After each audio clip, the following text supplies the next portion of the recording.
అందరికీ నమస్కారం. మన తెలుగుదేశం పార్టీ అధినేత అలాగే ఎన్డీఏ కూటమి విజయం రేపటికి ఖచ్చితంగా 1 year అవుతా ఉంది. ఈ సందర్భంగా ఈ సంవత్సర కాలంలో తర్వాత మన కాన్స్టిట్యూన్సీ వరకు ఏమేమి మనం సాధించుకోగలిగాం, తర్వాత మిగతాటి ఇంకా చాలా ఇంపార్టెంట్ చాలా అత్యవసరమైనటి ముఖ్యమైన పనులు ఏమన్నా ఉంటే అవన్నీ కూడా అధికారుల దృష్టికి ప్రభుత్వం దృష్టికి తీసుకుపోయి ఒక పులివెందుల్లో ఒక ప్రగతి పథంలో నిలిపే విధంగా అన్నీ కూడా మీరు తీర్మానాలు ఇంకా ప్రజల నుంచి వచ్చే తర్వాత విజ్ఞప్తులు తీసుకోండి అని చెప్పి ఈ మీటింగ్ కండక్ట్ చేయడం జరిగింది.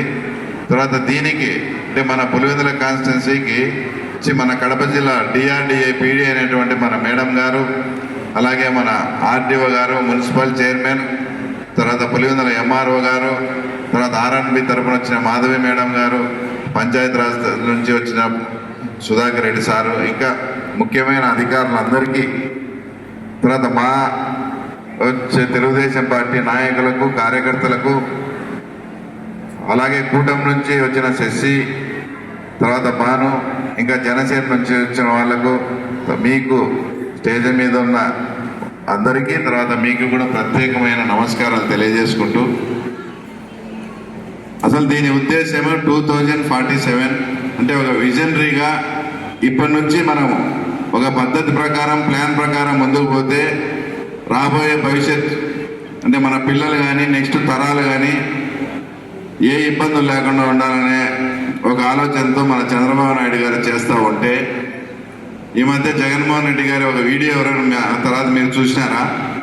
ఆయన ఎంత వ్యంగ్యంగా 2047 అంట, అప్పటికి చంద్రబాబు నాయుడు ఉంటాడో ఉండడో తెలియదు, ఈయన అసలు ఎప్పుడు పోతాడో తెలియదు, ఈయనకు 2047తో ఏం పని అని మన మాజీ ముఖ్యమంత్రి తన దరిద్రానికి మన ప్రాంత నాయకుడైన జగన్ రెడ్డి మాట్లాడడం అంటే, ఇప్పుడు ఎవరైనా కానీ మీరు అందరూ ఇక్కడ ఉన్నారు, మనం చిన్నప్పుడు కానీ ఇప్పుడు కానీ మన ఇంట్లో పెద్దవాళ్ళు మన పొలంలో ఏదైనా మామిడి చెట్టు అందు నాటింటాడు, ఆయన 2-3 ఏళ్ళకే చనిపోతాడు, అయినా కూడా ఆ మామిడి చెట్టు ఫలాలు ఇప్పుడు వాళ్ళ మనవాళ్ళు మునిమనవాళ్ళు కూడా తినే పరిస్థితి ఉందా లేదా? అంటే ఒక విజన్ పెట్టుకొని భావితరాలకు ఉపయోగపరంగా మన రాష్ట్రాన్ని డెవలప్ చేసుకుందామంటే నీకా చేత కాదు, ఏదన్నా ఒక విజన్తో ముందుకు పోయి చేస్తామంటే వాళ్ళని ఎవరన్నా కానీ ఆ టయానికి చంద్రబాబు నాయుడు గారిని నువ్వు ఉంటావా, నువ్వు బతికుంటావా అని అంత నీచంగా మాట్లాడినాడంటే మన జగన్మోహన్ రెడ్డి, ఆయనకు రాష్ట్రం పట్ల అభివృద్ధి పట్ల ఏ రకంగా ఉందో ఏదైనా అంతే.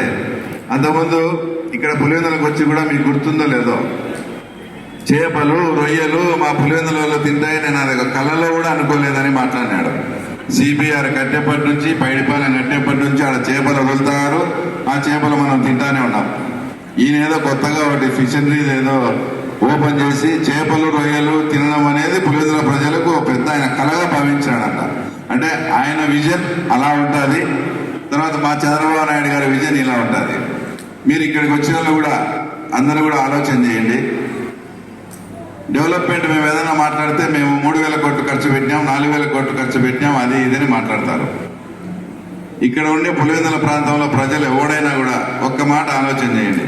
ఇద్దరు ముఖ్యమంత్రులుగా పనిచేసి తర్వాత ఇప్పుడు అమరావతి రోడ్డు కానీ మనకు పడితే మనకు బెంగళూరు ఎయిర్పోర్ట్ 2 గంటలు మాత్రమే, అంత మనకు బెంగళూరు దగ్గర. తర్వాత మన ప్రాంతానికి ఉన్నట్టు నీటి సమస్య ఎక్కడా కూడా నీటి సమస్య అనేది లేదు, ఒక చక్రాయపేట మండలానికి తప్ప ప్రస్తుతానికి. అంత బాగా ఉండే మన పులివెందుల్లో ఇద్దరు ముఖ్యమంత్రులుగా పనిచేసి ఏ రకంగా డెవలప్మెంట్ ఉండాలంటే మన ఆస్తులు కానీ రియల్ ఎస్టేట్ పరంగా అమాంతం పెరిగిపోయి బ్రహ్మాండంగా ఉండాల్సిన పరిస్థితి. ఇప్పుడు నిజంగా పులివెందుల్లో రియల్ ఎస్టేట్ అని వ్యాపారం చేసేవాడు ఎవడన్నా ఉన్నాడా? మీరు చెప్పండి. రియల్ ఎస్టేట్లో పెట్టుబడులు పెట్టిన వాళ్ళంతా చేతులు కాల్చుకున్నారు. 25% అమౌంట్ కట్టిన వాళ్ళంతా ఆ డబ్బులు కట్టలేక ఆ డబ్బులు ఎనికి రావాలంటే మళ్ళీ అది కూడా వైఎస్ఓలే పంచాయతీ చేయాలి. నేను అనేది నిజంగా మీరు అన్ని వేల కోట్లు డెవలప్మెంట్ చేసి ఆ రకంగా పులివెందులను అభివృద్ధి చేసింటే ఇక్కడ రియల్ ఎస్టేట్ ఆటోమేటిక్గా పెరగాలి కదా. ఇప్పుడు అమరావతిలో చంద్రబాబు నాయుడు గారు ముఖ్యమంత్రి కాకముందు గజం 10,000 12,000 నడుస్తున్నారు. అదే చంద్రబాబు నాయుడు ముఖ్యమంత్రి అయితేనే 30,000 50,000 కమర్షియల్ ప్లాట్ అయితే 60,000 కూడా పోయిందంటే 4 రెట్లు 5 రెట్లు. ఆ రకంగా మీరు ఇద్దరు ముఖ్యమంత్రులుగా పనిచేసి మన పులివెందులు ఎందుకు డెవలప్ కాలే? మరి మేము ఏదన్నా మాట్లాడితే ఆ తర్వాత మేము డెవలప్మెంట్ చేశాం అది ఇది అంటారు.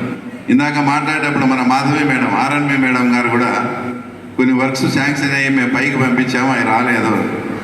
వాస్తవంగా అధికారుల దృష్టిలో కానీ మన ప్రభుత్వం దృష్టిలో కానీ ఇంకా ఎందుకయ్యా పులివెందులకు పేపర్ మీద చూసి 6,000 కోట్లు ఖర్చు పెట్టినారు, తర్వాత ఏమేమి పెండింగ్ ఉన్నాయి ఇంకా అని వాళ్ళు మనల్ని క్వశ్చన్ చేసే పరిస్థితి. ఇది వాస్తవం. మాకు జగన్మోహన్ రెడ్డి అన్న కానీ ఇంకా మేము ఏదన్నా ముఖ్యమైన నాయకులు పోయినప్పుడు ముఖ్యమంత్రి పేసీలో మంత్రుల పేసీలో జరిగిన వాస్తవం ఇది. ఏదో లాస్ట్ 5 ఏళ్ళు 6,000 కోట్లు 7,000 కోట్లు పులివెందులు ఖర్చు పెట్టారు, తర్వాత పెండింగ్ అని ఇంకా వస్తారు మీరు అని. అంటే వాళ్ళ దృష్టిలో అట్లుంది.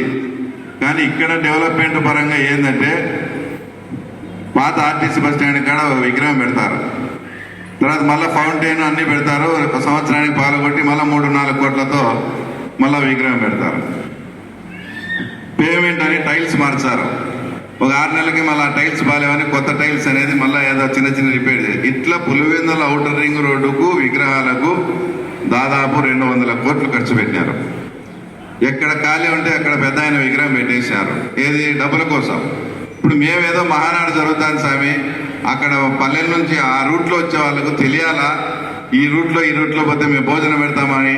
ఆయనకు టచ్ కాకుండా మేము కట్టుకుంటే దాన్ని రాద్ధాంతం చేసి ఒకవేళ ఇబ్బంది ఏదన్నా నిజంగా మీ మనోభావాలు దెబ్బతింటే మున్సిపల్ కమిషనర్ ఉన్నాడు, పోలీసులు ఉన్నారు, వాళ్ళు తీస్తారు.